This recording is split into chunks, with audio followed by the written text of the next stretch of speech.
Ombudsman Republik Indonesia menemukan sedikitnya 4 potensi maladministrasi utama dalam penyelenggaraan program ini.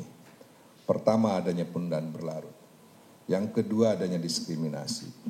Yang ketiga, adanya ketidakmampuan atau lemahnya kompetensi dalam penerapan SOP. Yang keempat, adanya penyimpangan prosedur.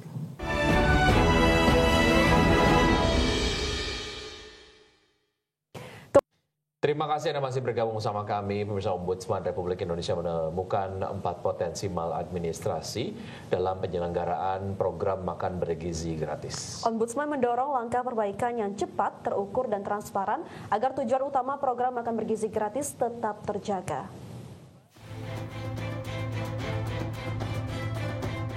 Ombudsman Republik Indonesia menemukan 4 potensi maladministrasi dalam penyelenggaraan program makan bergizi gratis, yakni penundaan berlarut, diskriminasi, tidak kompeten, dan penyimpangan prosedur. Menurut anggota Ombudsman RI YK Hendra Fatika, penundaan berlarut terlihat dari proses verifikasi mitra tanpa kepastian waktu dan keterlambatan pelayan honor staf lapangan. Sementara itu, potensi diskriminasi muncul karena adanya afiliasi yayasan dengan jejaring politik. Dari sisi kompetensi, banyak dapur tidak menjalankan SOP, seperti tidak mencatat suhu atau return sampel. Sedangkan penyimpangan prosedur ditemukan dalam pengadaan bahan yang tidak sesuai kontrak. Misalnya beras medium diterima meski kontrak menyebutkan kualitas premium. Ombudsman Republik Indonesia menemukan sedikitnya 4 potensi maladministrasi utama dalam penyelenggaraan program ini. Pertama, adanya penundaan berlarut. Yang kedua, adanya diskriminasi. Yang ketiga, adanya ketidakmampuan atau lemahnya kompetensi dalam penerapan SOP. Yang keempat, adanya penyimpangan prosedur. Keempat bentuk maladministrasi ini bukan hanya menggambarkan kelemahan tata kelola, tapi sekaligus menjadi pengingat penting bahwa prinsip pelayanan publik, yaitu kepastian, akuntabilitas, dan keterbukaan sebagaimana diatur oleh Undang-Undang Nomor 25 tahun 2009 harus ditegakkan secara konsisten. Selain 4 maladministrasi, Ombudsman juga menyoroti 8 masalah utama lain, mulai dari kesenjangan target dan realisasi, kasus keracunan massal, transparansi penetapan mitra, hingga lemahnya pengawasan distribusi makanan. Ombudsman mendorong langkah perbaikan yang cepat, terukur, dan transparan, agar tujuan utama program makan bergizi gratis tetap terjaga. Dari Jakarta, Tim Liputan, IDXN. Kepala Badan Gizi Nasional Dadan Hindayana mengungkapkan penyebab terjadinya kasus keracunan makan bergizi gratis di sejumlah daerah. Salah satunya SPPG tidak menjalankan SOP. Dari catatan BGN, kasus keracunan MBG selama 9 bulan ini berdampak pada 4.711 orang. Kepala Badan Gizi Nasional Dadan Hindayana mengungkap penyebab terjadinya kasus keracunan makan bergizi gratis di sejumlah daerah. Temuan BGN, kebanyakan satuan pelayanan pemenuhan gizi tidak menjalankan standar operasional prosedur. BGN mengidentifikasi hal tersebut dalam pemeriksaan 2 bulan belakangan. Salah satu SOP yang dilanggar adalah pembelian bahan baku yang seharusnya H-2 disajikan, tetapi sudah dibeli H-4. BGN juga menemukan proses pengiriman makanan yang terlalu lama, contohnya pengiriman makanan yang optimalnya 4 jam menjadi lebih dari 6 jam. Pihaknya akan menutup SPPG yang tidak mematuhi SOP dan akan menutup sementara sampai ada perbaikan. Kejadian itu rata-rata karena SOP yang kita tetapkan tidak dipatuhi dengan seksama, seperti contohnya pembelian bahan baku yang seharusnya H-2, kemudian ada yang membeli H-4, kemudian juga ada yang kita tetapkan processing masak sampai delivery tidak lebih dari 6 jam, optimalnya di 4 jam.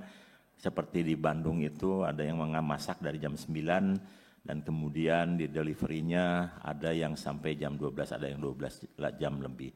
Jadi dari hal-hal seperti itu kemudian kita memberikan tindakan bagi SPPG yang tidak mematuhi SOP. Dari catatan BGN, kasus keracunan MBG selama 9 bulan ini berdampak pada 4.711 penerima manfaat dengan jumlah porsi MBG yang dibuat dan disebarkan sekitar 1 miliar porsi. Padahal program ini bertujuan untuk memastikan anak Indonesia memiliki gizi yang cukup dan seimbang sebagai pondasi penting bagi tumbuh kembang anak. Jakarta, Tim Liputan, IDX Channel. Badan Pengawas Obat dan Makanan mengungkapkan 18 dari 19 SPPG yang terkait dengan kejadian keracunan atau KLB keracunan MBG ternyata beroperasi kurang dari 1 bulan. BPOM merekomendasikan perbaikan pengelolaan SPPG beserta SDM yang mengelolanya. Kepala Badan Pengawas Obat dan Makanan Taruna Ikrar mengungkapkan mayoritas satuan pelayanan pemenuhan gizi yang terkait kejadian keracunan makanan program makan bergizi gratis belum lama beroperasi. Hal itu berdasarkan hasil pengawasan BPOM terhadap SPPG yang berkaitan dengan kejadian luar biasa keracunan pangan MBG periode Agustus hingga September 2025. Data mengungkapkan 18 dari 19 SPPG yang terkait kejadian KLB keracunan MBG ternyata beroperasi kurang dari 1 bulan.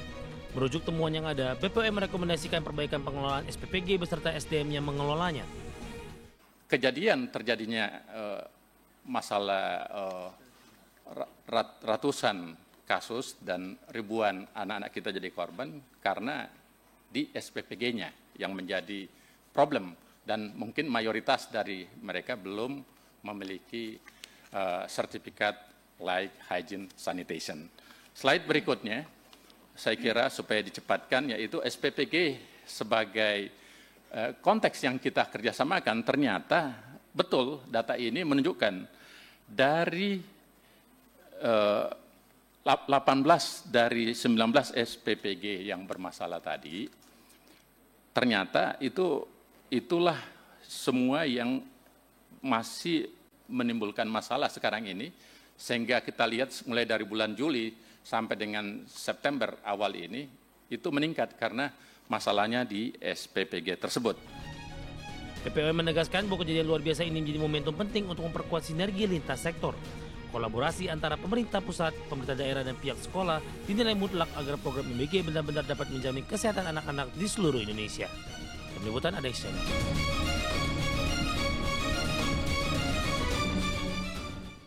Menteri Kesehatan Budi Gunadi Sadikin meminta penerbitan sertifikat like hygiene sanitasi atau SLHS untuk dapur Satuan Pelayanan Pemenuhan Gizi Program Makan Bergizi Gratis dipercepat. Ia menegaskan bahwa pemerintah berkomitmen untuk mempercepat proses sertifikasi ini agar seluruh SPPG memenuhi standar kebersihan, standar SDM, dan standar proses pengolahan makanan. Menkes mengungkapkan percepatan sertifikasi like hygiene dan sanitasi penting bagi seluruh dapur MBG agar makanan yang dihasilkan berkualitas. Nantinya proses sertifikasi dapur MBG akan menjadi kewenangan Badan Gizi Nasional. Kami kemarin sudah koordinasi minta disederhanakan, jadi dalam minggu sampai sekarang kita sudah ada penyederhanaannya Bapak Ibu yang kuning itu.